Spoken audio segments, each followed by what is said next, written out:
And Canadian companies are also major international arms exporters, right? You hear about the, like the Saudi arms deal, right? Which is the biggest ever private foreign trade contract for a Canadian company.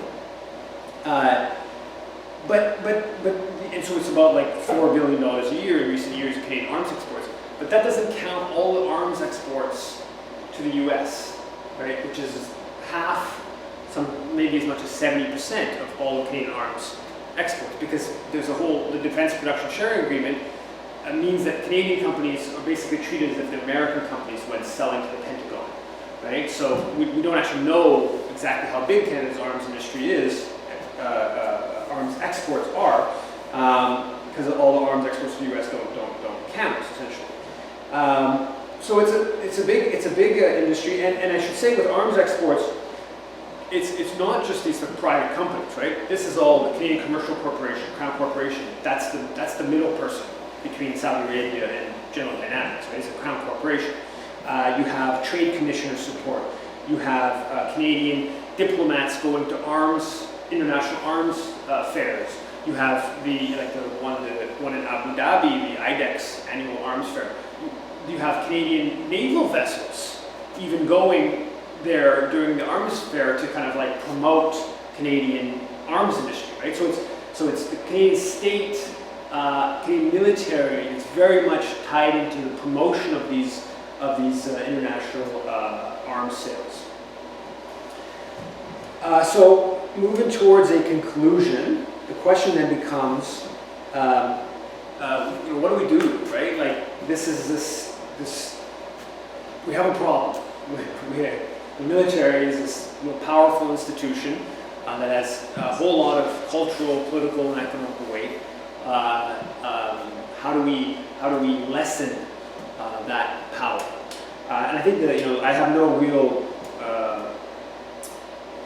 secret method or big particular insight. I think the main thing is work, right? It's anti-war activism. It's rebuilding anti-war activism, doing a lot of what I'm sure a lot of people in this room are already doing, and just doing more of it and getting more people doing it. So it's building anti-war activism. There's no real secret. It's work. There's a couple of points I think that are worth mentioning regarding the issue.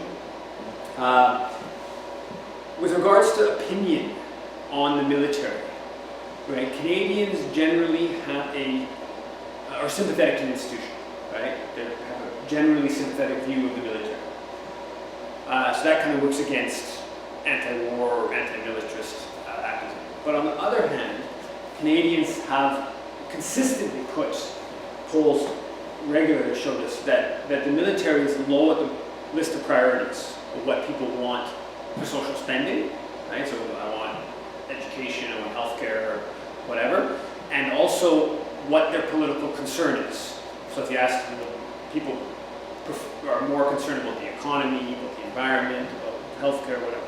So the military, yes, generally sympathetic view towards it, but no, we don't really want the government to be putting more resources into it, or it's down our list, or so there's room, I think, to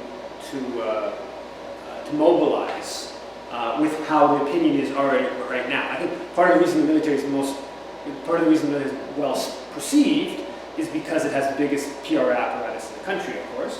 That contributes to that. So right now, with regards to anti-war activism, I think the campaign that's the sort of most exciting and I think maybe most important is the No Fighter Jet coalition campaign that's going on. There's another day of action across the country, or a week of action over a couple of days in a couple of weeks here. I don't know if there's anything planned here. I know there's something planned in Victoria, and I believe there's something in Nanaimo. Basically, the federal government is planning on buying 88 new fighter jets. The plan is to make the decision sometime at the start of next year for $19 billion. That will be about $77 billion over the life cycle of the fighter jets. And the campaign, the No Fighter Jet Coalition, is opposing the fighter jets for what fighter jets are about, which is, they bombed Libya, they bombed Iraq in the early 90s, they bombed former Yugoslavia, Iraq, Syria more recently. So there's that element. Also, they emit incredible amounts of greenhouse gases, but also that those resources should be put to more socially, ecologically useful endeavors, right, to help the transition away from fossil fuels. So the No Fighter Jet campaign is kind of framing the battle in that way.